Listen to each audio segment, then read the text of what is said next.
राजस्थान की सत्ता में क्या अशोक गहलोत इस्तीफा देकर सचिन पायलट को कुर्सी सौंपेंगे? ये सबसे बड़ा सवाल बना हुआ है। लेकिन खुद अशोक गहलोत ने इस बात का जवाब दिया था कि अभी तक तो उनका इरादा ऐसा नहीं था, लेकिन अब सोनिया गांधी के फैसले पर सब कुछ निर्भर करता है। दरअसल इस समय जो माहौल राजस्थान में बन चुका है, लगातार सवालात पहले विधायकों ने ये उठाए थे कि अगर अशोक गहलोत अध्यक्ष पद के लिए जाते हैं तो उन्हें कांग्रेस के जो पार्टी के द्वारा इनके मुख्यमंत्री पद दिया गया था, जनता ने जो उन्हें मुख्यमंत्री बनाया था, उस पद से उन्हें इस्तीफा देना होगा।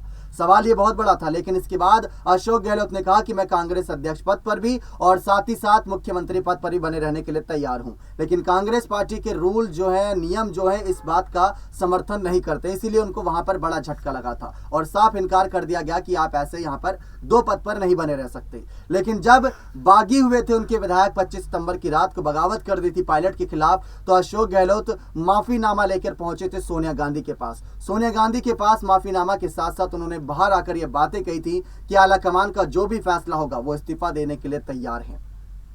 अगर विधायकों पर आंच आई, सरकार गिरती है, तो ये बात साफ है कि सरकार गिरेगी तो बीजेपी को फायदा मिलेगा। बीजेपी काफी हद तक यहां पर राजस्थान में नजरें बनाए हुए। इसी वजह से अशोक गहलोत के इस्तीफे को लेकर सवालात खड़े किए गए। लेकिन अब लग रहा है कि राजस्थान की संकट में जो एक सियासी बादल छाए हुए थे, घुमड़ रहे थे, वो अब थमते नजर आ रहे हैं और अशोक गहलोत अब इस्तीफा नहीं देंगे, ऐसी खबरें भी सामने आ रही हैं। लेकिन गहलोत ने साफ कह रखा है कि अगर आलाकमान का फैसला इस्तीफे को लेकर रहेगा तो मैं इस्तीफा देने को तैयार हूं। जो भी फैसला रहेगा उसको स्वीकार किया जाएगा आलाकमान का, यानी गांधी परिवार का, यानी कांग्रेस के अंतरिम अध्यक्ष सोनिया गांधी का। इस बात को लेकर उन्होंने साफ बातें रखी थी। लेकिन देखा जाए तो एक बार फिर से गहलोत बड़ा जादू गेम खेल गए। बड़ा जादूगर कहा जाता है उनको और जादू करके दिखाया उन्होंने और अपनी सत्ता उन्होंने बचा ली है यहां पर राजस्थान के इस सियासी संकट के बावजूद भी।